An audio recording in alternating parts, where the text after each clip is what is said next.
यहाँ से स्टार्ट करेंगे।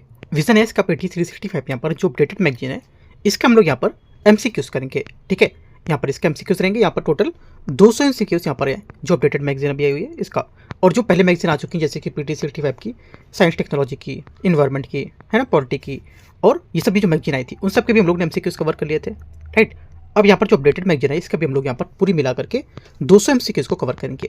करीब यहाँ पर 4 पार्ट में हम लोग मैगजीन को खत्म करेंगे। ठीक है, मार्केट में भी अवेलेबल है, मार्केट में भी मैंने यहाँ पर दे दिए मैगजीन, तो यहाँ मार्केट से भी आप यहाँ पर परचेस कर सकते हो। ज़्यादा महंगी नहीं है, ज़्यादा कॉस्टली भी नहीं है, 50 से 60 रुपये के बीच में आपको मिलेगी। ठीक है, यहाँ से अगर चैनल का नाम जाके आप लोगों के परचेस करोगे तो 2, 4, 5 रुपये और आपको प्रॉफिट मिल जाएगा, कम मिल जाएगी और में। ठीक है, जैसे अदर की अपेक्षा 50 रुपये तक में अवेलेबल हो जाएगी आपको ये। ठीक है, 60 की वैसे मार्केट में। राइट, तो ये सब आप देख सकते हो। बाकी आपको यहाँ से करना है तो आप यहाँ से चैनल से अपनी एक एक चीज़ को कवर कर सकते हो, बट यहाँ पर सिर्फ यहाँ पर दिल्ली में ही अवेलेबल है। ठीक है, जो दिल्ली की मुखर्जी नगर शॉप है वहाँ पर ही आपको मिलेगी। आते हैं क्वेश्चन 1 से स्टार्ट करते हैं। अगर आपको नहीं परचेस करना तो अब एक एक एमसीक्यूज यहाँ पर हम लोग कवर करेंगे, 200 पूरे एमसीक्यूज। ठीक है, और यहाँ पर अपने द्वारा यहाँ पर पूरे एमसीक्यूज क्रिएट किए गए और विजन है इसके यहाँ पर मैगजीन है ये। आते हैं क्वेश्चन नंबर 1 से। क्वेश्चन नंबर 1 है राजनीति, शासन और सामाजिक मुद्दे को लेकर के। ठीक है, ऐसे करके जैसे पॉलिटिक आया, फिर इन्वायरमेंट का आएगा, है ना, फिर जैसे कि आपका आईआर का आएगा, साइंस टेक्नोलॉजी, ऐसे करके सब सब्जेक्ट यहाँ पर अपडेटेड में एक साथ हैं, तो सब अलग अलग यहाँ पर आते जाएंगे, मैं दिखाता जाऊँगा अभी। पहला क्वेश्चन है भारत में परिसीमन की प्रक्रिया के इतिहास के संबंध में विचार करना है। परिसीमन आयोग एक उच्च अधिकार प्राप्त निकाय है जिसके द्वारा जारी किए गए आदेश को किसी न्यायालय में चुनौती नहीं दी जा सकती है। पहली बात यहाँ से क्या होगी, पहली बात यहाँ से स्टेटमेंट इसका ये क्या होगा, करेक्ट है। दूसरा, भारत में अब तक कुल 5 बार परिसीमन 1952, 63, 73, 2002, 2004 में गठन किया जा चुका है। सेकेंड बात यहाँ से गलत, क्योंकि भारत में अब तक केवल 4 बार ही परिसीमन के गठन किया गया, 1952, 63, 73 और 2002। 2004 में कोई परिसीमन आयोग गठित नहीं किया गया था। अगला परिसीमन 26 की बाद की पहली जनगणना के आंकड़ों में प्रस्तावित है, लेकिन अभी ऐसा कुछ कहा नहीं गया कि होगा। ठीक है, तो पहला सही, दूसरा गलत है। तीसरा है 84 संविधान संशोधन अधिनियम 2001 के माध्यम से लोकसभा में सीटों के आवंटन को वर्ष 2026 तक के लिए स्थिर कर दिया गया है। तीसरी बात यहाँ से करेक्ट है। 1 और 3 सही है, सही आंसर यहाँ से क्या होगा, करेक्ट आंसर सी यहाँ से सही है। क्वेश्चन नंबर 2 है परिसीमन के संवैधानिक प्रावधानों के जो न्यायिक निर्णय हैं इसके संबंध में विचार करना है। संवैधानिक अनुच्छेद 323 और 332 के लोकसभा और राज्य विधानसभा में SC/ST के लिए आरक्षित सीटों की संख्या के पुनर्निर्धारण से संबंधित होगा। दूसरे का पहला स्टेटमेंट यहाँ से करेक्ट है। दूसरा, परिसीमन आयोग के आदेश राष्ट्रपति द्वारा निर्दिष्ट तिथि से लागू होने से और उनमें इन्हीं लोकसभा और विधानसभा के संशोधन की अनुमति नहीं होती है। सेकेंड बात करेक्ट है। पहला भी यहाँ से करेक्ट है, दूसरा भी करेक्ट है, क्योंकि यहाँ पर आयोग आदेश जो होता है राष्ट्रपति द्वारा जारी होते हैं, और सबसे महत्वपूर्ण बात ये होती है कि यहाँ पर इन आदेश की प्रक्रिया जो होती है, प्रतियाँ लोकसभा और विधानसभा के सामने रखी जाती हैं, जिससे यहाँ पर उन्हें कोई भी संशोधन करने का अधिकार नहीं होता है। सर्वोच्च न्यायालय ने किशोर चंद्र छगनलाल राठौर बनाम भारत संघ 2024 मामले में व्यवस्था दी थी कि आयोग को आदेश स्पष्ट रूप से मानवाना है तो संवैधानिक न्यायालय की उसकी समीक्षा कर सकते हैं। ये बात करेक्ट है, तीनों बातें सही हैं। Answer 1, 2, 3 D. क्वेश्चन नंबर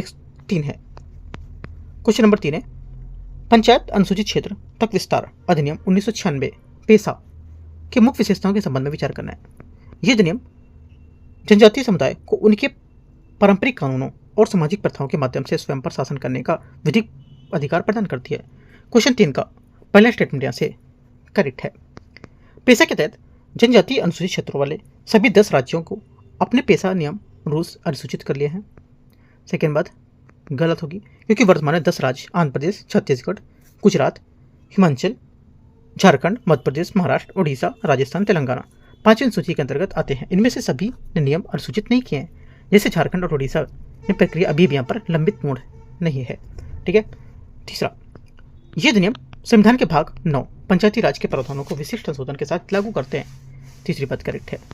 1 और 3 सही होगा, आंसर यहाँ से क्या होगा, 1 और 3 सही है तो सी यहाँ से करेक्ट आंसर है। क्वेश्चन नंबर 4 है पेशा के अंतर्गत ग्राम सभा की शक्तियों और अनिवार्य परामर्श के बारे में विचार करना है। ग्राम सभा को लघु वनोपज पर पूर्ण स्वामित्व का अधिकार प्राप्त होता है। क्वेश्चन 4 का पहला स्टेटमेंट यहाँ से करेक्ट है। सेकंड बोला है अनुसूचित क्षेत्रों में विकास परियोजनाओं के लिए भूमि अधिग्रहण से पूर्व ग्राम सभा से अनिवार्य परामर्श करना आवश्यक होता है, यह भी बात करेक्ट है। तीसरा, ग्राम सभा के पास नशीली पदार्थों की बिक्री और खपत को प्रतिबंधित या विनियमित करने की शक्ति होती है, तीसरी बात भी करेक्ट होगी। चौथा, खनिज नीलामी के माध्यम से लघु खनिजों के दोहन के लिए रियायतें प्रदान करना ग्राम सभा के परामर्श अनिवार्य होता है, चौथी बात भी करेक्ट है। चारों बातें सही है। आंसर 1, 2, 3, 4 डी यहाँ से करेक्ट आंसर है क्वेश्चन नंबर 4 का। क्वेश्चन नंबर 5 है, पेशा अधिनियम के तहत आरक्षण नामांकन प्रावधानों के संबंध में विचार करना है। पंचायत के सभी स्तर पर अध्यक्ष का पद केवल अनुसूचित जनजाति एसटी के लिए आरक्षित होता है। पांचवें का पहला स्टेटमेंट यहाँ से करेक्ट है, क्योंकि यहाँ पर पेशा के तहत अनुसूचित क्षेत्रों की पंचायती अध्यक्ष में चेयरपर्सन जो होते हैं उनके सभी पद केवल एसटी के लिए आरक्षित होंगे। प्रत्येक पंचायत में अनुसूचित जनजातियों के लिए आरक्षण उनकी जनसंख्या के अनुपात में होगा, जो किसी भी स्थिति में 50% से कम नहीं होगा, सेकेंड बात यहाँ से करेक्ट है। तीसरा,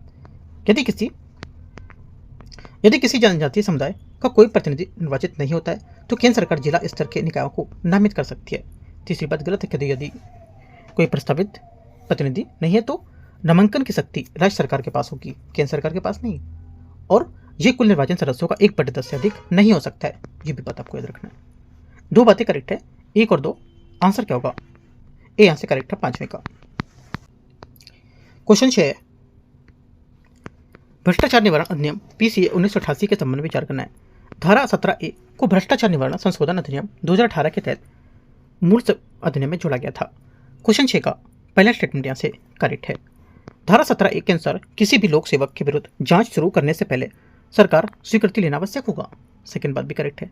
अधिनियम के तहत रिश्वत लेने वाले लोक सेवक को न्यूनतम 5 वर्ष के कारावास से दंडित किया जा सकता है, तीसरी बात गलत है, क्योंकि 2018 के संशोधन के बाद से रिश्वत लेने देने पर न्यूनतम सजा 3 वर्ष जिसे 7 वर्ष तक बढ़ाया जा सकता है, ना कि सिर्फ 5 वर्ष, है ना, ये गलत है।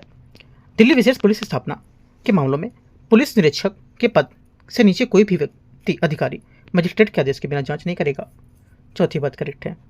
1, 2, 4 से होगा, आंसर यहाँ से क्या होगा? 1, 2, 4 बी करेक्ट है। क्वेश्चन नंबर 7 है, भ्रष्टाचार के विरुद्ध यहाँ पर जो राष्ट्रीय संयुक्त राष्ट्र अभिसमय है उसके संबंध में विचार करना है। ये विश्व का एकमात्र कानूनी रूप से बाध्यकारी वैश्विक भ्रष्टाचार विरोधी उपकरण है। 7वें का पहला स्टेटमेंट यहाँ से करेक्ट है। संयुक्त राष्ट्र महासभा इस अभिसमय के सचिवालय के रूप में भी कार्य करती है, सेकेंड बात यहाँ से गलत होगा, क्योंकि इसके सचिवालय UNODC United nation office of drugs and crime है, न कि UNGA। भारत इस अभिसमय का हस्ताक्षर करता और पक्षकार होगा, तीसरी बात यहाँ से करेक्ट है, क्योंकि यहाँ पर भारत 2005 से इस पर हस्ताक्षर किए थे और 2011 में इसकी पुष्टि की थी, है ना, रेक्टिफिकेशन किया था। तो 1 और 3 क्या होगा? करेक्ट होगा, बी यहाँ से आंसर हो जाएगा, दो बातें सही है। क्वेश्चन 8 है, RFCTLAAR अधिनियम 2013 के संबंध में मुआवजे जो है उसकी भूमि वापसी के प्रावधानों के संबंध में विचार करना है। ग्रामीण क्षेत्रों में बाजार मूल्य का 4 गुना तक मुआवजा देने का प्रावधान है। 8वें का पहला स्टेटमेंट यहाँ से करेक्ट है। दूसरा, शहरी क्षेत्रों में बाजार मूल्य को 2 गुना तक मुआवजा प्रदान किया जाता है, सेकेंड बात यहाँ से क्या होगा? यह भी करेक्ट है। तीसरा, यदि अधिग्रहित भूमि का उपयोग 5 वर्षों के भीतर नहीं किया जाता है तो उसे अनिवार्य रूप से भूमि बैंक में ही जमा किया जाना चाहिए, तीसरी बात गलत है, क्योंकि अधिनियम की धारा 101 है, उसके अनुसार यदि अधिग्रहित भूमि का उपयोग 5 वर्ष या उससे सरकार द्वारा निर्धारित अवधि तक नहीं किया जाता है तो उसे मूल मालिक या उसके कानूनी वारिसों को वापस किया जाना चाहिए, यही राज्य के भूमि बैंक में डाल दिया जाना चाहिए। अनिवार्य रूप से केवल भूमि बैंक का कहना गलत हो जाएगा, क्योंकि यहाँ पर प्राथमिकता मूल मालिक वापसी को दी जाती है, ठीक है। आंसर क्या होगा? पहला सही था, दूसरा सही है, तीसरा गलत है, ये यहाँ से आंसर है। क्वेश्चन नंबर 9 है, RFCTLAAR है ना, इसके बारे में फिर से क्वेश्चन है। 2013 के तहत सहमति और सामाजिक आकलन के बारे में, ये निजी कंपनी की परियोजनाओं के लिए 80% प्रभावित परिवारों की सहमति आवश्यक होती है। 9वें का पहला स्टेटमेंट यहाँ से एकदम करेक्ट है। दूसरा, 9वें का दूसरा है, सार्वजनिक निजी भागीदारी प्राइवेट पब्लिक पार्टनरशिप परियोजना के लिए कम से कम 70% सहमति अनिवार्य होती है, सेकेंड बात यहाँ से क्या होगी? ये भी करेक्ट है। तीसरा, किसी भी भूमि अधिग्रहण की प्रक्रिया शुरू करने से पहले सरकार द्वारा सामाजिक प्रभाव आकलन करना अनिवार्य होगा। तीसरी बात गलत है, क्योंकि ऐसा ये अनिवार्य है, लेकिन अधिनियम की धारा 40 के तहत रक्षा, राष्ट्रीय सुरक्षा, प्राकृतिक आपदा जैसी आपात स्थितियों में से छूट दी जा सकती है। अतः किसी भी अधिग्रहण में कहना गलत हो जाएगा तकनीकी रूप से, है ना। इनमें छूट प्रदान की गई तो यहाँ बात गलत हो जाएगी। 1 2 करेक्ट आंसर है इसका ए। क्वेश्चन नंबर 10 है, अमृत 2.0 के बारे में विचार करना है। ये केंद्रीय क्षेत्र की योजना है, सेंट्रल सेक्टर स्कीम है, जिसे आवास और शहरी जो मामले के मंत्रालय द्वारा क्रियान्वित किया जा रहा है। 10वें का पहला स्टेटमेंट यहाँ से क्या होगा, ये गलत है, क्योंकि अमृत 2.0 एक केंद्र प्रायोजित योजना है, सेंट्रल स्पॉन्सर्ड स्कीम है, न कि केंद्रीय क्षेत्र की योजना। सेंट्रल सेक्टर नहीं है, इसमें केंद्र और राज्य दोनों धन साझा करेंगे। इसका मतलब ये नहीं होता है सेंट्रल स्पॉन्सर के कि सिर्फ 50% केंद्र और राज्य देंगे, नहीं, कितना भी देगा केंद्र, कितना भी देगा राज्य, मतलब दोनों देंगे मिलकर, भले ही 50 हो, 10-30 हो, 10-90 हो, है ना, 80-20 हो, ऐसा कुछ भी हो सकता है, ठीक है। तो इसका मतलब ये नहीं होता कि बराबर देना, लेकिन देगी सेंट्रल स्टेट दोनों, तो ये बात गलत हो जाएगा। सेकेंड है, इस मिशन का लक्ष्य लगभग 4800 सभी वैधानिक शहरों की कार्यात्मक नल कनेक्शन के माध्यम से सार्वभौमिक जल कवरेज प्रदान करना होगा। सेकेंड बात यहाँ से करेक्ट है। इसका लक्ष्य सभी 4372 जो वैधानिक शहर हैं उसमें सार्वभौमिक जल आपूर्ति सुनिश्चित करेगा। तीसरा, 10 लाख से अधिक आबादी वाले शहरों के लिए केंद्रीय सहायता वित्त पोषण का हिस्सा 25% निर्धारित किया गया है। तीसरी बात भी करेक्ट है। आंसर क्या होगा, आंसर हो जाएगा 2 और 3 सही है, तो बी यहाँ से करेक्ट आंसर है। क्वेश्चन नंबर 11 नंबर है, अमृत 2.0 के बारे में विशेषताओं की कार्यान्वयन के तंत्र के संबंध में विचार कर रहे हैं। पेयजल सर्वेक्षण का उद्देश्य शहरों में जल की गुणवत्ता, मात्रा और पुनः सहयोग उपयोग का आकलन करना है। 11वें का पहला स्टेटमेंट यहाँ से करेक्ट है। 10 लाख से अधिक आबादी वाले शहरों को अपने आवंटन का कम से कम 10% सार्वजनिक निजी भागीदारी, पब्लिक प्राइवेट पार्टनरशिप माध्यम से लागू करना अनिवार्य होगा। सेकेंड बात ये भी करेक्ट है। तीसरा है, अमृत मित्र पहल का उद्देश्य केवल बुजुर्गों को जल प्रबंधन प्रणाली जो निगरानी उससे शामिल करना। ये बात गलत है, क्योंकि अमृत मित्र पहल के तहत इसका उद्देश्य होगा कि महिला स्वयं सहायता समूह, सेल्फ हेल्प ग्रुप होते हैं, उनको जल प्रबंधन और बिलिंग आदि में शामिल करना, सीनियर सिटीजन के लिए नहीं, ठीक है। 1 2 सिर्फ यहाँ से करेक्ट होगा, आंसर बी 1 2। क्वेश्चन 12 है, लैंगिक अपराधों के बालकों के संरक्षण अधिनियम जो है उसके बारे में, पॉक्सो के बारे में विचार करना है। यह नियम 18 वर्ष से कम आयु के किसी भी व्यक्ति को बालक बालिका के रूप में परिभाषित करता है और यह लिंग तटस्थ जेंडर नेचुरल है। 12वें का पहला स्टेटमेंट यहाँ से करेक्ट होगा। सेकेंड, अधिनियम के तहत किसी बच्चे का बयान अधिमानता महिला पुलिस अधिकारी द्वारा दर्ज किया जाना चाहिए जो बयान लेते समय वर्दी में नहीं होगी। सेकेंड बात, 12वें का सेकेंड स्टेटमेंट यहाँ से ये भी करेक्ट है, क्योंकि यहाँ पर बच्चे के मानसिक स्वास्थ्य में ध्यान रखने के लिए पुलिस अधिकारी को सादे कपड़ों में होना चाहिए और अधिमानता महिला पुलिस अधिकारी होनी चाहिए। दोनों बातें सही है। तीसरा है, यदि कोई व्यक्ति बच्चे से जुड़ी अश्लील सामग्री को हटाने या उसकी रिपोर्ट करना विफल रहता है तो उस पर कम से कम 10,000 रुपये का जुर्माना लगाया जा सकता है। तीसरी बात गलत है, क्योंकि अश्लील सामग्री रिपोर्ट न करने पर सजा का प्रावधान जो है 6 महीने तक हो सकता है और 10,000 का जुर्माना अपूर्ण है, ठीक है।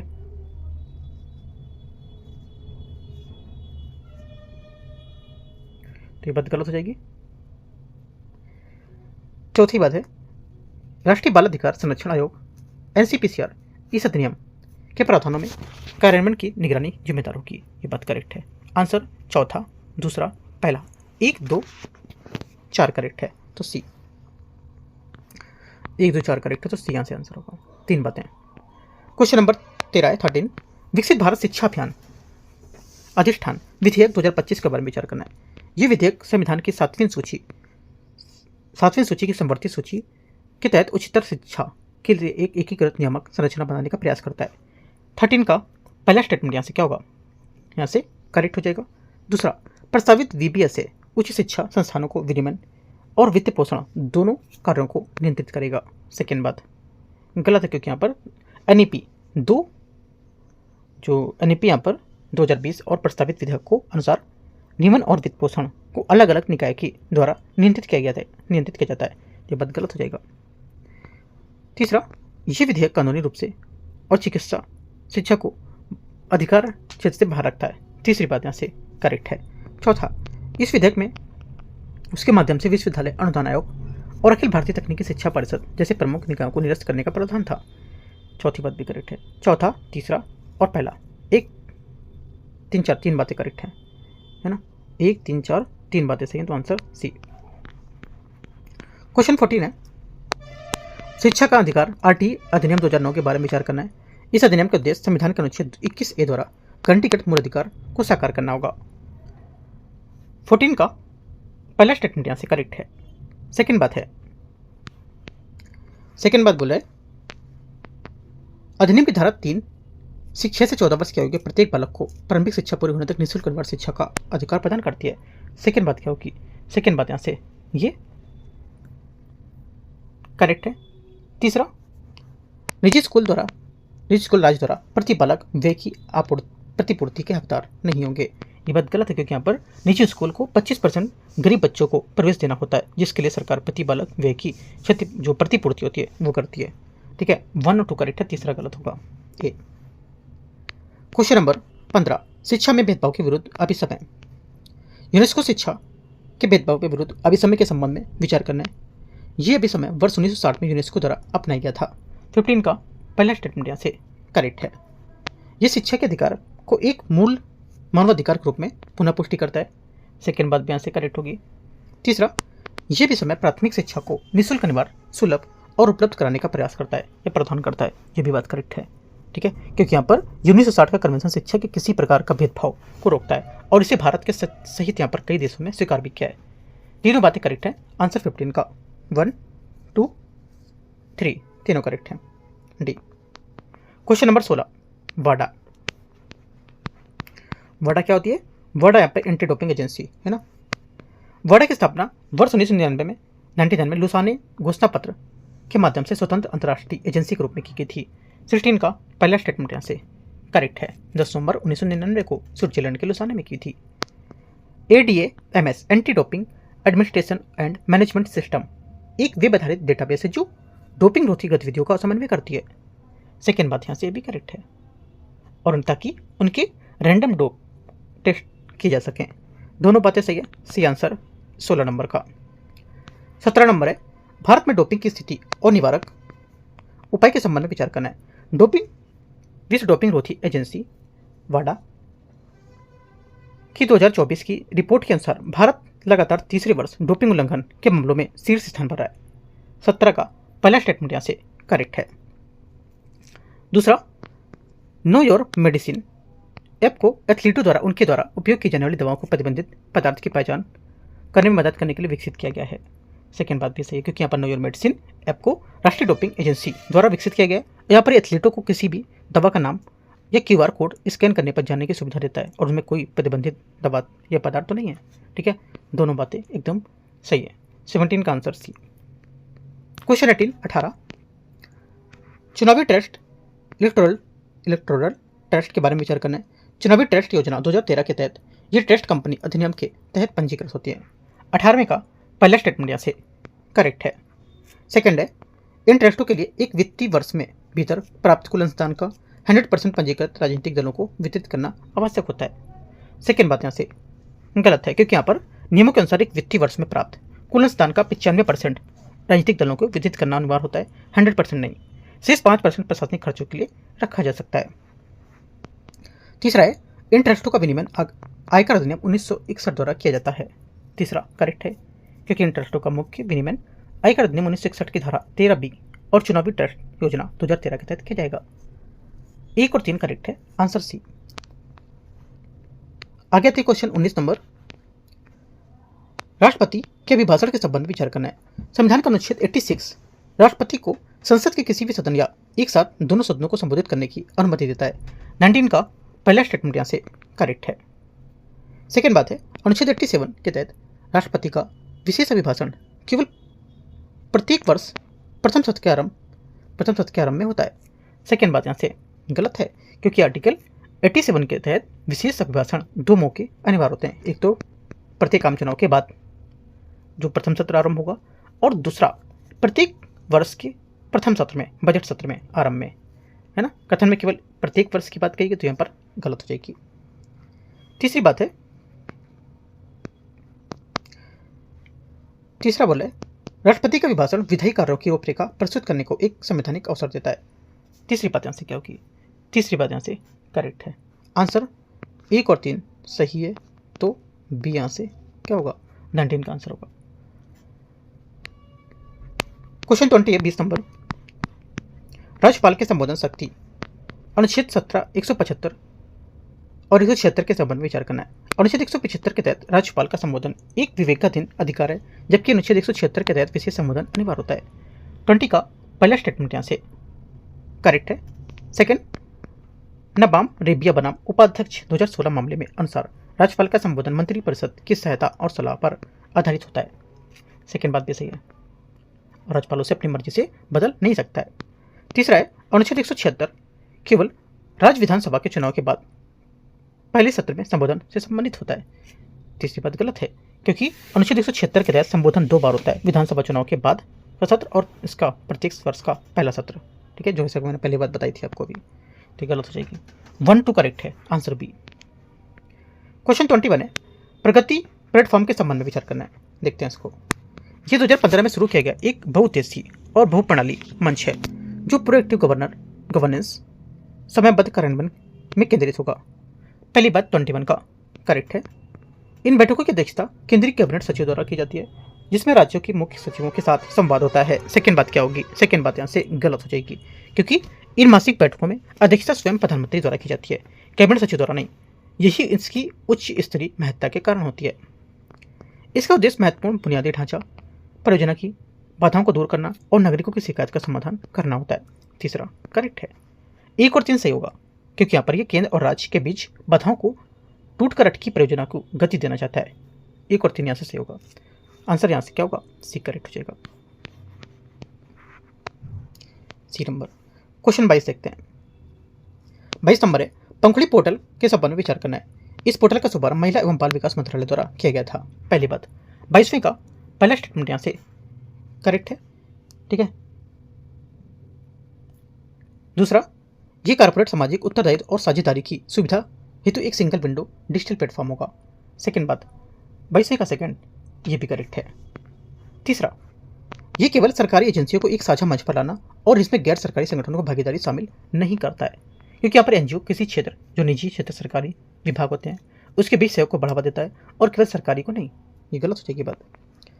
ओनली 1 2 करेक्ट है। आंसर यहाँ से ए।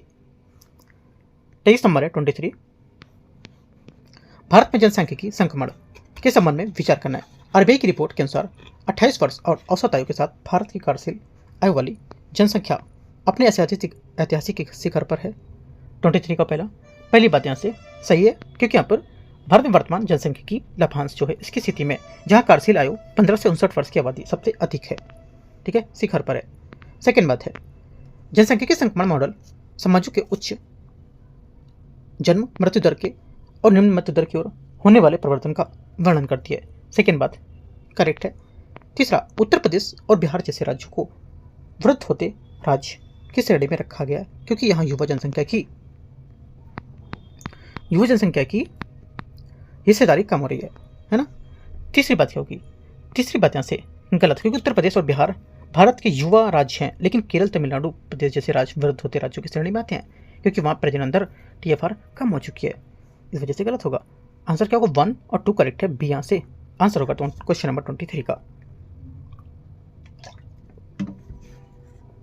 क्वेश्चन 24 है आकांक्षी जिला कार्यक्रम ADP के बारे में विचार करना है। नीति आयोग ने आकांक्षी जिला ब्लॉकों में 100% लक्ष्य प्राप्त करने के लिए संपूर्णता अभियान 2.0 प्रारंभ किया है। 24 का पहला स्टेटमेंट यहाँ से क्या होगा? ये करेक्ट है। सेकंड, इस कार्यक्रम का मुख्य उद्देश्य देश के 112 जिलों में त्वरित और प्रभावी ढंग से परिवर्तन लाना। सेकंड बात यहाँ से ये भी करेक्ट है। ठीक है। तीसरा है इसमें प्रतिस्पर्धा का अर्थ मासिक डेल्टा रैंकिंग माध्यम से जिलों के बीच स्वस्थ प्रतिस्पर्धा को बढ़ावा देना होगा। तीसरी बात भी करेक्ट है, जो यहाँ पर जिले बीच में बेहतर प्रदर्शन की प्रतिस्पर्धा करते हों। तीनों बातें करेक्ट है। आंसर सी सभी 3। 25 नंबर है विश्व असमानता रिपोर्ट वर्ल्ड इनइक्वालिटी रिपोर्ट के संबंध में विचार करना है।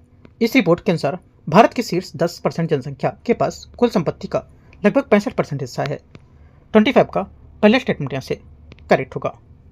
दूसरा, ये रिपोर्ट अंतर्राष्ट्रीय श्रम संगठन ILO द्वारा जारी की जाती है। सेकेंड बात यहाँ से गलत, क्योंकि ये report world inequality lab Paris school of economics उसके यहाँ पर सहयोग से जारी की जाती है, ILO द्वारा नहीं होती है। तीसरा देखते हैं, तीसरा है रिपोर्ट के अनुसार संरचनात्मक असंतुलन के कारण विकसित देशों ग्लोबल नॉर्थ को अपने GDP को 1% से अधिक हस्तांतरित करते हैं। तीसरी बात यहाँ से क्या होगी, करेक्ट है, क्योंकि यहाँ पर ये ग्लोबल साउथ से ग्लोबल नॉर्थ की ओर संसाधनों के प्रवाह असमान व्यापार शर्तों की ओर इशारा करते हैं। ठीक है, 1 और 3 करेक्ट है, आंसर सी। क्वेश्चन नंबर 26 है, चुनावी विवादों के संवैधानिक जो संशोधन है उसके संबंध में विचार करना है। 39वें संविधान संशोधन द्वारा राष्ट्रपति और प्रधानमंत्री जैसे पदों के चुनावी विवादों को निपटाने का अधिकार उच्चतम न्यायालय से छीन लिया गया था। 26वें का पहला स्टेटमेंट यहाँ से क्या होगा, ये करेक्ट हो जाएगा। ठीक है, 26 का पहला स्टेटमेंट करेक्ट है। दूसरा, 44वें संविधान संशोधन अधिनियम 1978 ने 39वें संविधान संशोधन उस प्रावधान को पलट दिया था जो उच्चतम न्यायालय की शक्ति को पुनः स्थापित किया था। सेकेंड बात यहाँ से भी करेक्ट है। तीसरा है, वर्तमान में भारत के विनिर्माण क्षेत्र की हिस्सेदारी वैश्विक विनिर्माण में केवल 1% ही है। तीसरा गलत है, क्योंकि यहाँ पर वैश्विक विनिर्माण में भारत की हिस्सेदारी लगभग 2.8 से 3% के बीच है, न कि केवल 1%। भारत का लक्ष्य इससे मेक इन इंडिया माध्यम से 5% से ऊपर लाना होगा। 1 2 करेक्ट है, तीसरा गलत होगा, बी। 27 में आ गया अंतर्राष्ट्रीय संबंध। ठीक है, 27 क्वेश्चन से स्टार्ट होगा IR। देखते हैं इसमें IR के क्वेश्चन। 27 है, G20 समूह और 2025 के शिखर सम्मेलन के संबंध में विचार करना है।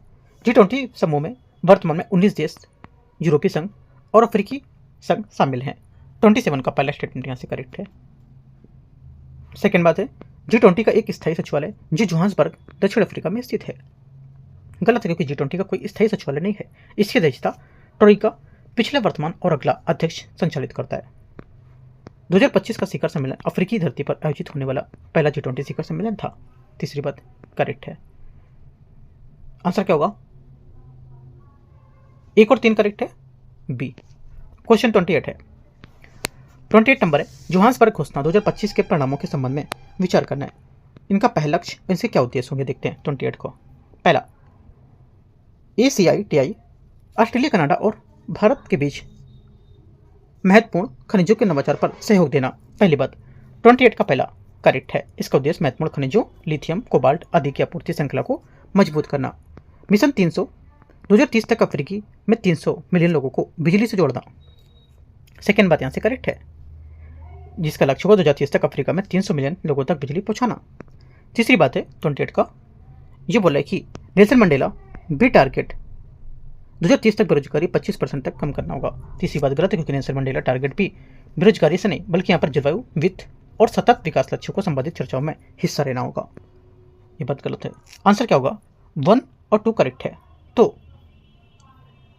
आंसर बी करेक्ट है, 2 युग्म। क्वेश्चन नंबर 29 देखते हैं। यहाँ से 29 नंबर क्वेश्चन है, इसमें बोले भारत, ब्राजील, दक्षिण अफ्रीका IBSA के संबंध में विचार करना है। इसकी स्थापना वर्ष 2003 में बर्सिलिया घोषणा पत्र के माध्यम से की गई थी। पहला स्टेटमेंट यहाँ से 29 का करेक्ट हो जाएगा। इसकी शुरुआत जून 2003 में बर्सिलिया घोषणा पत्र से हुई थी और ये दक्षिण अफ्रीका सहयोग, दक्षिण सहयोग का एक प्रमुख उदाहरण है। ठीक है, ये मैं आपको करा भी चुका हूँ डेली टारगेट में क्वेश्चन। ठीक है, आगे टॉपिक करा चुका हूँ। पहला यहाँ से करेक्ट है। सेकेंड बात है, IBSA ट्रस्ट फंड प्रबंधन संयुक्त राष्ट्र दक्षिण सहयोग कार्यालय द्वारा किया जाता है। सेकेंड बात करेक्ट है। तीसरा, IBSA MAR इन 3 देशों की सेनाओं के बीच एक संयुक्त बहुराष्ट्रीय समुद्री अभ्यास होगा। तीसरी बात भी करेक्ट है, क्योंकि यहाँ पर इन तीनों देशों की बीच द्विवार्षिक नौसैनिक अभ्यास है जो रक्षा सहयोग को दर्शाता है। ठीक है, आंसर क्या, सभी तीनों करेक्ट है। आंसर यहाँ से India, Brazil, south Africa correct answer, ये सी। आगे आते क्वेश्चन नंबर 30, पूर्वी एशिया शिखर सम्मेलन EAS के संबंध में विचार करना है। इसकी उत्पत्ति वर्ष 2005 में हुई थी और प्रथम शिखर सम्मेलन कुआलालंपुर, मलेशिया में आयोजित किया गया था। 30 का पहला स्टेटमेंट यहाँ से करेक्ट है। भारत, संयुक्त राज्य अमेरिका और रूस इसके सदस्य देशों में शामिल हैं। सेकेंड बात यहाँ से ये भी करेक्ट है क्योंकि इसमें 18 सदस्य देश हैं, 10 आसियान प्लस 8 यहाँ पर अन्य जैसे कि भारत, चीन, जापान, दक्षिण कोरिया, ऑस्ट्रेलिया, न्यूजीलैंड, रूस, अमेरिका, ये सब तो दोनों करेक्ट हैं। तीसरा, हाल ही में संपन्न 20वें शिखर सम्मेलन में कुआलालंपुर घोषणा पत्र को शांति स्थिरता के लिए अपनाया गया है। गलत है क्योंकि हाल ही में संपन्न सम्मेलन में समुद्री रक्षा, सुरक्षा, व्यापार पर चर्चा हुई है, लेकिन यहाँ पर कुआलालंपुर घोषणा पत्र इसके पहले सम्मेलन में सम्मिलित था, ना कि 20वें से। ठीक है, 1 2 सिर्फ करेक्ट है। आंसर ए 30 का करेक्ट आंसर हो जाएगा। 31 है, हिंद प्रशांत महासागर पहल IPOI के संबंध में विचार करना है। यह पहल 2015 में घोषित सागर विजन पर आधारित है। 31 का पहला स्टेटमेंट यहाँ से करेक्ट है।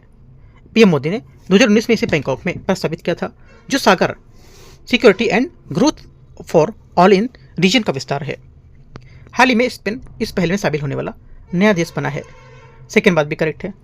तीसरा, IPOI के ढांचे के भीतर सहयोग के कुल 7 स्तंभ निर्धारित किए गए हैं।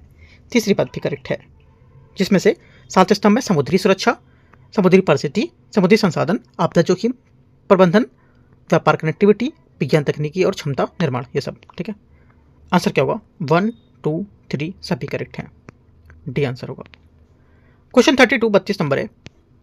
एशिया प्रशांत आर्थिक सहयोग APEC के बारे में विचार करना है। APEC की स्थापना वर्ष 1989 में हुई थी और इसका सचिवालय सिंगापुर में स्थित है। 32 का पहला स्टेटमेंट यहाँ से करेक्ट है। भारत APEC का एक पूर्ण सदस्य देश है। सेकेंड बात गलत है क्योंकि भारत APEC का सदस्य नहीं है। भारत वर्तमान में एक पर्यवेक्षक के रूप में प्रयास कर रहा है।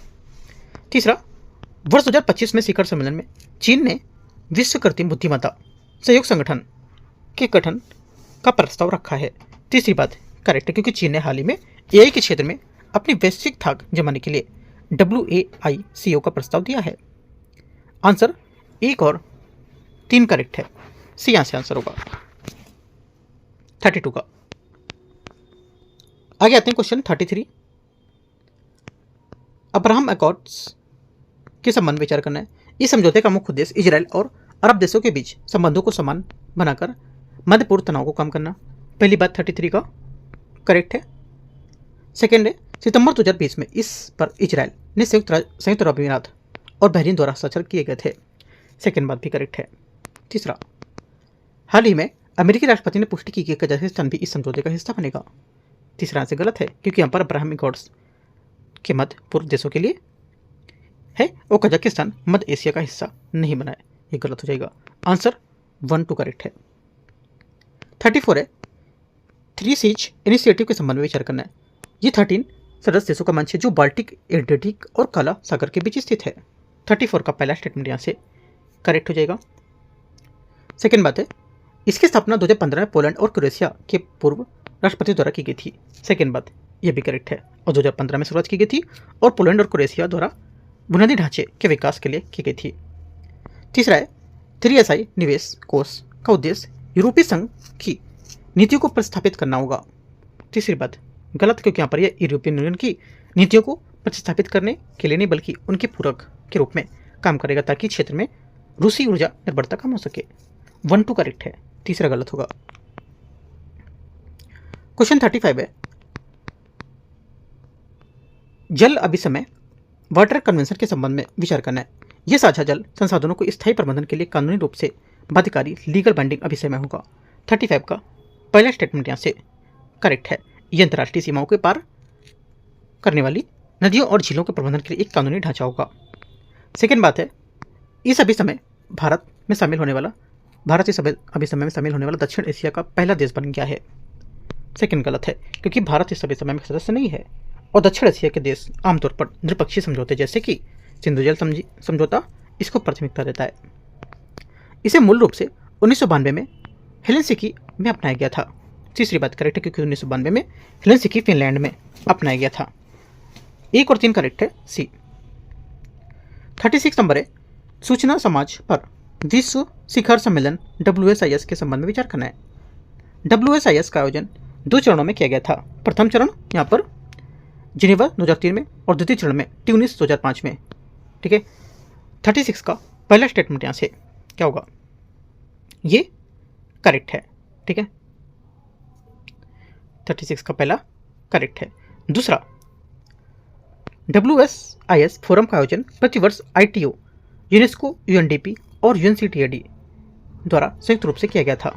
तीसरी सेकंड बात यहाँ से ये भी करेक्ट है, क्योंकि यहाँ पर ये फोरम का आयोजन प्रतिवर्ष संयुक्त राष्ट्र की कई संस्था ITO, यूनेस्को, UNDP, UNCTAD द्वारा किया जाता है और ये सूचना समाज के लक्ष्यों की समीक्षा का सबसे बड़ा आर्थिक मंच होता है।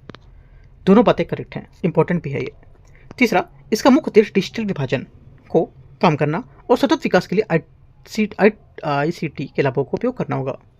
तीसरा भी करेक्ट है, क्योंकि यहाँ पर इसका मूल उद्देश्य दुनिया भर की जो डिजिटल डिवाइड है और डिजिटल अंतर है उसको पाटना, ताकि गरीब देश तक यहाँ पर भी इंटरनेट तकनीकी पहुँच सके, है ना। आंसर क्या होगा? 1, 2, 3 सभी यहाँ से करेक्ट है और इंपॉर्टेंट क्वेश्चन है। डी यहाँ से सही आंसर है। इसके की पॉइंट नोट कर लेना आप। क्वेश्चन 37 है, अंतर्राष्ट्रीय दूरसंचार ITU के संबंध में विचार करना है। देखते हैं। पहला बोला है, ये सूचना और संचार प्रौद्योगिकी के लिए संयुक्त राष्ट्र की एक विशेष एजेंसी है। 37 का पहला स्टेटमेंट यहाँ से करेक्ट है। दूसरा, और मानकों पर रेडियो स्पेक्ट्रम का प्रबंधन करती है। इसकी स्थापना 1865 में हुई थी, जिसका मुख्यालय जिनेवा, स्विट्जरलैंड में स्थित है। सेकेंड बात करेक्ट है। 17 मई 1865 को अंतर्राष्ट्रीय टेलीग्राफ संघ के रूप में की गई थी। इसका मुख्यालय जिनेवा में होगा। इसके सदस्य में केवल संप्रभु जो देश हैं, मेंबर स्टेट्स ही शामिल हो सकते हैं। निजी कंपनियों की अनुमति इसमें नहीं दी गई है। गलत है, क्योंकि निजी कंपनियों को भी यहाँ पे इसमें शामिल किया गया। जैसे कि ITU की अनूठी विशेषता की यहाँ पर निजी कंपनी जैसे कि एप्पल, गूगल, है ना। इसके शैक्षणिक संस्थान, अंतर्राष्ट्रीय संगठन को भी सेक्टर सदस्य के रूप में शामिल करने की अनुमति है। 1, 2 सिर्फ करेक्ट है। 38 नंबर है, अंतर्राष्ट्रीय नागरिक विमानन संगठन ICAO के परिषद के संबंध में विचार करना है। भारत को 2025 से 28 तक की अवधि के लिए फिर से ICAO परिषद में चुना गया है। 38 का पहला करेक्ट होगा। इसे 25 से 28 की अवधि के लिए चुना गया है। सेकंड है, ICAO परिषद के कुल 193 सदस्य देश होते हैं जो शासी निकाय के रूप में काम करते हैं। सेकंड बात गलत है, क्योंकि ICAO में कुल 193 सदस्य हैं, लेकिन इसकी परिषद काउंसिल में केवल 36 सदस्य होते हैं जो शासी निकाय के रूप में काम करेंगे, है ना। दूसरा गलत हो जाएगा। तीसरा है, इसकी स्थापना 1944 के शिकागो कन्वेंशन के तहत की गई थी। तीसरी बात यहाँ से गलत है। गलत नहीं है, सही है ना। तीसरा भी सही है, तीसरा गलत नहीं होगा, क्योंकि 7 दिसंबर 1944 को हस्ताक्षरित शिकागो कन्वेंशन ने ICAO की स्थापना की नींव रखी थी। ठीक है, 1 और 3 करेक्ट है। बी यहाँ से आंसर होगा। क्वेश्चन नंबर 39, शांति और समृद्धि के लिए वाशिंगटन एकॉर्ड्स के बारे में विचार करना है। यह समझौता रवांडा और कांगो लोकतांत्रिक गणराज्य के बीच हुआ था। 39 का पहला स्टेटमेंट यहाँ से करेक्ट है। यह हालिया समझौता कांगो लोकतांत्रिक गणराज्य और रवांडा के बीच तनाव को कम करने के लिए अफ्रीका के मध्यस्थता में हुआ था। DRC दुनिया का सबसे बड़ा कोबाल्ट उत्पादक देश है, जो वैश्विक आपूर्ति का 70% हिस्सा होता है। सही बात है। DRC इलेक्ट्रॉनिक वाहनों की बैटरी के लिए आवश्यक कोबाल्ट का दुनिया का सबसे बड़ा उत्पादक है और 70% से अधिक। इस समझौते का मुख्य उद्देश्य पूर्वी DRC क्षेत्रों के खनिज समृद्ध शांति सुनिश्चित करना। तीसरा भी करेक्ट होगा, है ना। आंसर क्या हो जाएगा? 1, 2, 3 सभी सही है। डी। 40 का पहला स्टेटमेंट करेक्ट है। ठीक है, इसमें यहाँ पर भारत, श्रीलंका, मालदीव और मॉरिशस के बाद सेशेल्स हाल ही में इस समूह में स्थायी सदस्य बना है। बांग्लादेश भी इसमें शामिल होने की प्रक्रिया में है। ठीक है, सेकेंड बात है, इसकी स्थापना 2020 में एक क्षेत्रीय सुरक्षा समूह के रूप में की गई थी। सेकेंड बात यहाँ से गलत होगी, क्योंकि इसकी जड़ें 2011 में है, लेकिन यहाँ पर इसमें 2021 में औपचारिक रूप से पुनर्जीवित और विस्तारित किया गया था। इसका पहला सही, दूसरा गलत है। तीसरा, इसके सहयोग में 5 स्तंभों में समुद्री सुरक्षा और साइबर सुरक्षा शामिल है। 40 नंबर क्वेश्चन यहाँ से कोलंबो सिक्योरिटी कॉन्क्लेव के बारे में विचार करना है। सेशेल्स हाल ही में इस कॉन्क्लेव का छठा सदस्य देश बना है। 40 का पहला स्टेटमेंट यहाँ से करेक्ट है, क्योंकि यहाँ पर भारत, श्रीलंका, मालदीव और मॉरिशस के बाद सेशेल्स हाल ही में इस समूह का सदस्य स्थायी बना है। बांग्लादेश भी इसमें शामिल होने की प्रक्रिया में है। इसका स्थापना 2020 में एक क्षेत्रीय सुरक्षा समूह के रूप में की गई थी। गलत हो जाएगी बात, क्योंकि यहाँ पर इसकी जड़ें 2011 में ही है, लेकिन यहाँ पर इसे 2021 में औपचारिक रूप से पुनर्जीवित विस्तारित किया गया था। इसके सहयोग से 5 स्तंभों की समुद्री सुरक्षा और साइबर सुरक्षा शामिल किए गए हैं। सही है, क्योंकि यहाँ पर इसमें 5 स्तंभ है। समुद्री सुरक्षा, आतंकवाद मुकाबला करना, साइबर सुरक्षा को देखना, आपदा राहत को देखना और तस्करी का मुकाबला करना। ठीक है, तो यहाँ से ये सब इसके पॉइंट नोट कर लो आप। 1 और 3 करेक्ट है आंसर, यहाँ से सी करेक्ट आंसर होगा 1 और 3। 41 है संयुक्त राष्ट्र सभ्यताओं के गठन के संबंध में गठबंधन के संबंध में विचार करना है। इसका सचिवालय जिनेवा में स्थित है। पहला 41 का पहला स्टेटमेंट यहाँ से क्या होगा, यहाँ से गलत है, क्योंकि यहाँ पर इसका जो मुख्यालय न्यूयॉर्क यूएसए में स्थित है, जिनेवा में नहीं है। इसकी शुरुआत 2005 में तुर्की गणराज्य और स्पेन द्वारा संयुक्त रूप से की गई थी।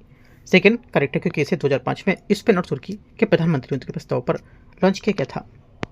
इसका उद्देश्य ध्रुवीकरण को कम करने के लिए विभिन्न संस्कृतियों के बीच से बेहतर संबंध को बनाना। तीसरा करेक्ट है, क्योंकि यहाँ पर इसका उद्देश्य पश्चिमी और इस्लामी समाजों के बीच खाई को पाटना और चरमपंथ को कम करना। 2-3 करेक्ट है, बी आंसर होगा। 42 नंबर क्वेश्चन है किम्बरले प्रोसेस के बारे में विचार करना है। किम्बरले प्रोसेस एक सख्त प्रमाणन प्रोटोकॉल के माध्यम से यह सुनिश्चित करता है कि केवल ब्लड डायमंड्स ही अंतर्राष्ट्रीय बाजार में प्रवेश कर सकें ताकि उनकी निगरानी की जा सके। 42वें का पहला स्टेटमेंट यहाँ से गलत है, क्योंकि किम्बरले प्रोसेस ये सुनिश्चित करता है कि ब्लड डायमंड संघर्ष वाले हीरे अंतर्राष्ट्रीय बाजार में प्रवेश न कर सकें और कथन में प्रवेश कर सके लिखा है, तो इस वजह से गलत हो जाएगा। सेकेंड, भारत को जो किम्बरले के प्रोसेस का एक संस्थापक सदस्य है 1 जनवरी 2026 से इसकी अध्यक्षता ग्रहण करने के लिए चुना गया है और इसके प्रतिभागी देशों में कच्चे हीरे वैश्विक व्यापार 7% हिस्से के रूप में नियंत्रित करता है। सेकेंड बात यहाँ से करेक्ट है, क्योंकि भारत इस संस्थापक सदस्य देश है और यहाँ पर 2026 की अध्यक्षता के लिए चुना गया है। इसके सदस्य देश में हीरे का व्यापार लगभग 99.8% नियंत्रित करेगा। ओनली 2 करेक्ट है, आंसर क्या होगा 42 का। 42 का यहाँ से केवल 2 बी। 43 नंबर है। 43 नंबर क्वेश्चन आपका स्टार्ट होता है सुर्खियों में रहे जो स्थल हैं उनको लेकर के। ठीक है, देखते हैं। एनेगाडा पैसेज के संबंध में विचार करना है। ये चैनल अटलांटिक महासागर के कैरिबियन सागर से जोड़ता है। 43 का पहला स्टेटमेंट करेक्ट है, क्योंकि यहाँ पर यह पैसेज अटलांटिक और कैरिबियन सागर के बीच एक समुद्री गलियारा है। यह ब्रिटिश वर्जिन द्वीप समूह को लीवर्ड द्वीप समूह से अलग करता है। सेकेंड बात भी करेक्ट है। ठीक है, ये वर्जिन द्वीप समूह जैसे कि एनेगाडा द्वीप, ठीक है, और इसको सोमबेरो और अनलीवर्ड द्वीपों से अलग करेगा। सही बात है, ये उन मार्गों में एक है जिसके माध्यम से उपसतही जल कैरिबियन सागर में प्रवेश करता है। तीसरी बात भी करेक्ट है। आंसर 1, 2, 3 डी यहाँ से सही आंसर है। 44 है कंबोडिया की भौगोलिक स्थिति के संबंध में विचार करना है। कंबोडिया अपनी स्थल सीमा वियतनाम, लाओस और थाईलैंड के साथ साझा करती है। 44 का पहला स्टेटमेंट करेक्ट है। टोनले सैप झील जो दक्षिण पूर्वी एशिया की सबसे बड़ी मीठे पानी की झील है, यहीं स्थित है। ये बात करेंगे, टोनले सैप दक्षिण पूर्व एशिया की सबसे बड़ी मीठे पानी की झील है जो मेकांग नदी प्रणाली से जुड़ी हुई है। दोनों बातें करेक्ट हैं। तीसरा, कंबोडिया की सबसे ऊंची चोटी नोम आरल कंबोडिया की सबसे ऊंची चोटी नंबर 1813 मीटर ऊंची है। करेक्ट है, तीनों बातें सही है, सभी 3 आंसर सी। 45 है सीरिया की भौगोलिक विशेषताओं के संबंध में विचार करना है। सीरिया की पश्चिमी सीमा भूमध्य सागर और लेबनान से लगती है। पहली बात क्या होगी, पहली बात 45 का यहाँ से स्टेटमेंट जो रहेगा ये करेक्ट है। सेकेंड बात है एंटी लेबनन पर्वत श्रेणी सीरिया और तुर्की के बीच की प्राकृतिक सीमा बनाती है। सेकेंड बात गलत है, क्योंकि यहाँ पर एंटी लेबनन पर्वत श्रेणी सीरिया और लेबनान के बीच प्राकृतिक सीमा बनाती है और तुर्की के साथ नहीं। तुर्की के साथ सीरिया की उत्तरी सीमा मुख्य रूप से मैदानी और पठारी होगी। सेकेंड गलत है। तीसरा, दजला और फरात सीरिया की प्रमुख नदियां हैं। तीसरी बात यहाँ से करेक्ट है, क्योंकि फरात नदी सीरिया के बीच से होकर गुजरती है, जबकि दजला जो टिग्रिस है ये नदी उसके उत्तर पूर्वी कोने तुर्की ईरान सीमा के पास को छूती निकलती है। आंसर 1 और 3 करेक्ट है, तो सी। 46 है गिनी बिसाऊ के संबंध में विचार करना है। ये देश अफ्रीका के पश्चिमी तट पर स्थित है। 46 का पहला स्टेटमेंट यहाँ से करेक्ट है, क्योंकि यहाँ पर यह पश्चिम अफ्रीका के तट पर स्थित एक छोटा देश है जिसका किनारा अटलांटिक महासागर से लगता है। ठीक है, पहली बात 46 का यहाँ से करेक्ट है। सेकेंड, इसकी थली सीमा है ना, इसकी जो थल सीमा होती है उसमें उत्तर में सेनेगल और पूर्व में गिनी से लगेगी। सेकेंड बात भी करेक्ट है। तीसरा, बीजागोस द्वीप समूह अटलांटिक महासागर में स्थित है। तीसरा भी करेक्ट है, क्योंकि बीजागोस जो द्वीप समूह है लगभग 88 द्वीपों का एक समूह जो अपनी जैव विविधता के लिए यूनेस्को की बायोस्फीयर रिजर्व घोषित हुआ है। तीनों बातें करेक्ट है। 46 का आंसर 1, 2, 3 डी यहाँ से करेक्ट है। क्वेश्चन 47 है, सेनकाकु द्वीप समूह के विवाद के संबंध में विचार करना है। ये द्वीप समूह वर्तमान में जापान के प्रशासनिक नियंत्रण में ओकिनावा प्रांत में होगा। 47 का पहला करेक्ट है और इसमें अपने ओकिनावा प्रांत का हिस्सा मानता है। चीन इस द्वीप समूह को दिया ओयू के नाम से पुकारता है। सेकेंड बात भी करेक्ट है। ताइवान इन्हें दिया ओयू टाई कहते हैं। ठीक है।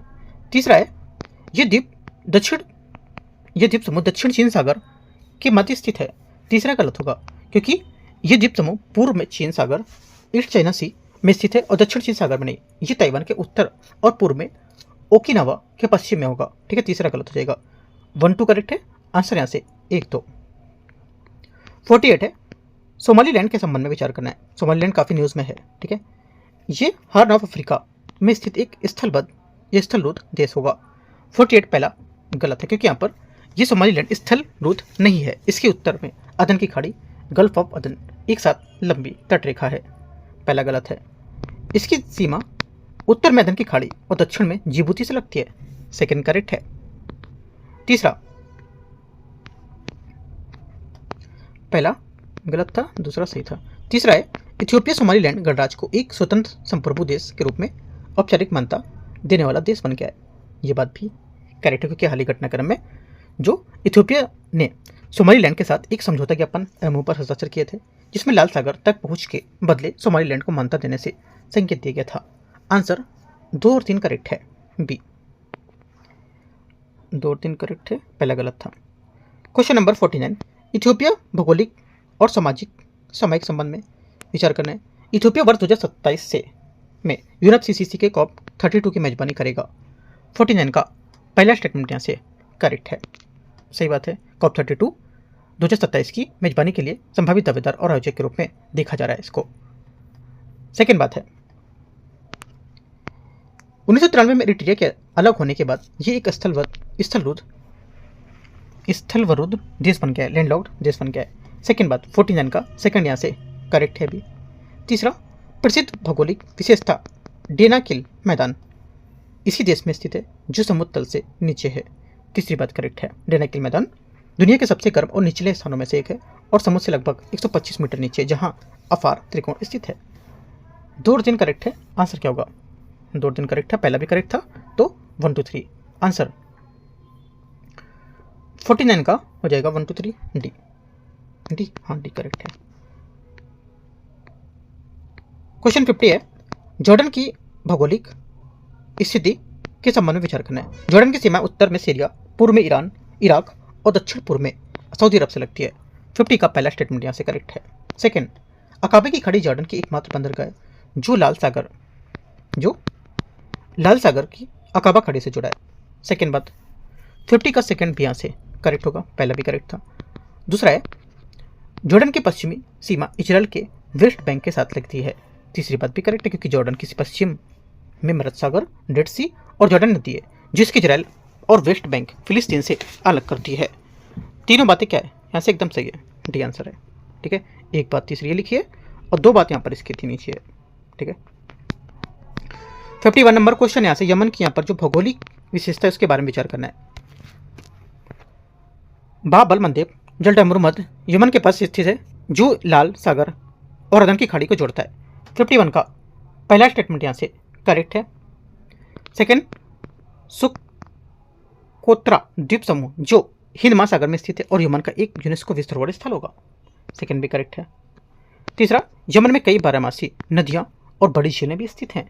तीसरी बात यहाँ से गलत है क्योंकि यमन एक शुष्क देश है, यहाँ कोई भी बारहमासी नदी नहीं है, यहाँ केवल वाडी है ना, वाडीज यहाँ पर पाई जाती है जिसमें यहाँ पर केवल वर्षा ऋतु में ही पानी आता है। ओनली 1, 2 करेक्ट है। आंसर यहाँ से 1 और 2 सही हो जाएगा। ठीक है, तो इस टाइप से हम लोग ने आज 51 क्वेश्चन ही डिस्कस करेंगे इसमें। ठीक है, 51 क्वेश्चन ही करेंगे जो PT 365 की अपडेटेड मैगजीन 1 आई है ना, अपडेटेड मैगजीन 1 जो भी आई है व्याख्या के साथ जो मार्केट में, और इसके MCQs भी मार्केट में आ चुके हैं। MCQs भी परचेस कर सकते हो या तो मैं यूट्यूब पे आपको सब पूरे MCQs कराऊंगा जितने भी हैं। ठीक है, परचेस न भी करो तो भी मैं आपको यहाँ से कवर करा देंगे सब। ठीक है, वो करना है तो मार्केट से कर सकते हो। दिल्ली में मुखर्जी नगर पे अवेलेबल है सिर्फ ये, राइट। एंड करते हैं इसको। बाकी कुछ डाउट रहेगा आप टेलीग्राम पे जुड़ के पूछ सकते हो। टेलीग्राम पे जरूर जुड़ना है। कुछ यहाँ पर इंपॉर्टेंट चीज़ें मैं आपको शेयर करता रहता हूँ, जैसे डेली टारगेट के PDF देता रहता हूँ। उसमें MCQs भी हैं, ठीक है, वो काफ़ी इंपॉर्टेंट है, जो PIB के होते हैं MCQs सिर्फ, राइट। जो लास्ट टाइम UPSC ने कम से कम 20 क्वेश्चन वहाँ से पूछे थे PIB से, जिस वजह से जुड़ना टेलीग्राम से। मैं एक एक चीज़ इंपॉर्टेंट आपको शेयर करता रहता हूँ, ठीक है। एंड करते हैं इसको। All the best, thank you.